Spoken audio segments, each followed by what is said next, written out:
दोस्तों, अगर हम इंडिया में महिलाओं के साथ हो रहे रेप की बात करें, अगर हम 2017 से लेकर 2022 तक का डेटा उठा के देखते हैं तो हमें पता चलता है कि इंडिया में हर दिन कुल 86 दैट मीन्स 86 महिलाओं के साथ रेप होता है।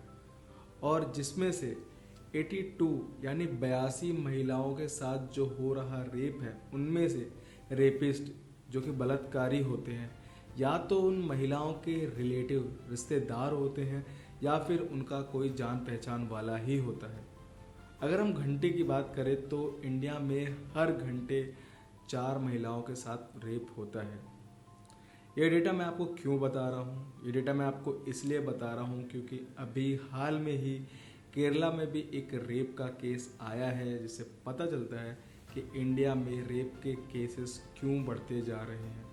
तो दोस्तों, आज की जो स्टोरी है, जो रियल स्टोरी है, वो एक 24 साल की लड़की की है जो आज के टाइम में बिना किसी वजह, बिना किसी गलती के एक हॉस्पिटल के आईसीयू में पहुंच गई। ये कहानी है केरला के कोझिकोड जिले के मुक्कोम नाम के एरिया की, जहां पर एक 24 साल की लड़की एक होटल में रिसेप्शन पे काम कर रही थी।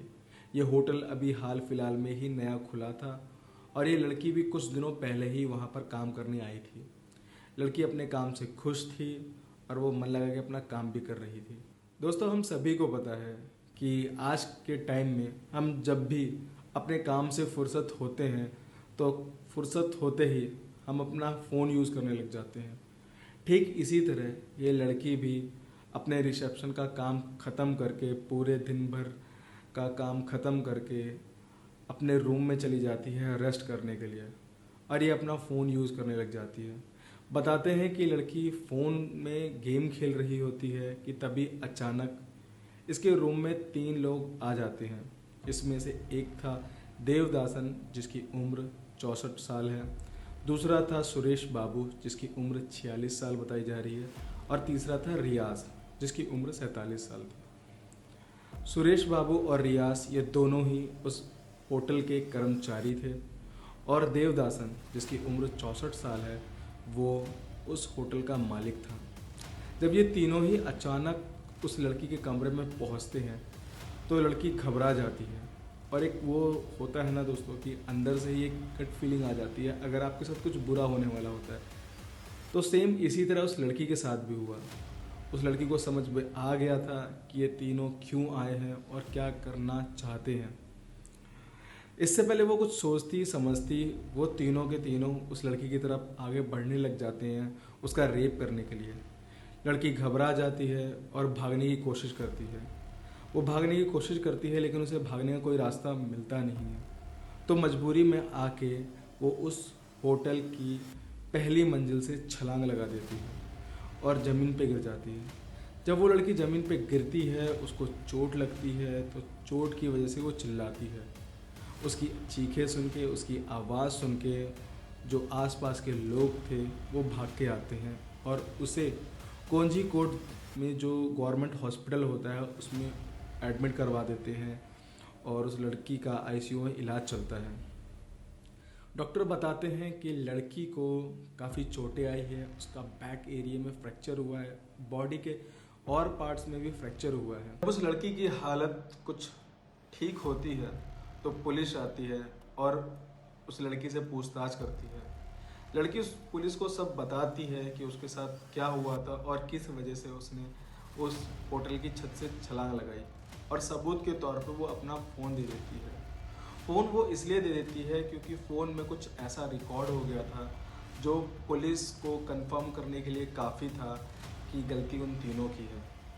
असल में दोस्तों हुआ ये था कि जब वो लड़की फ़ोन में गेम खेल रही थी और वो तीनों अचानक से उसके रूम पे आ जाते हैं और घबराहट की वजह से वो फ़ोन छूट जाता है और फ़ोन में गेम की जगह शायद उसका कैमरा ऑन हो जाता है, जिसमें उन तीनों की सारी करतूतें रिकॉर्ड हो जाती हैं और उस लड़की की आवाज़ भी। मैं आपको वीडियो तो नहीं दिखा सकता हूँ लेकिन हाँ, ऑडियो ज़रूर सुना सकता हूँ जिसमें वो लड़की बुरी तरीके से चिल्ला रही है, उनसे छूटने के लिए रिक्वेस्ट कर रही है।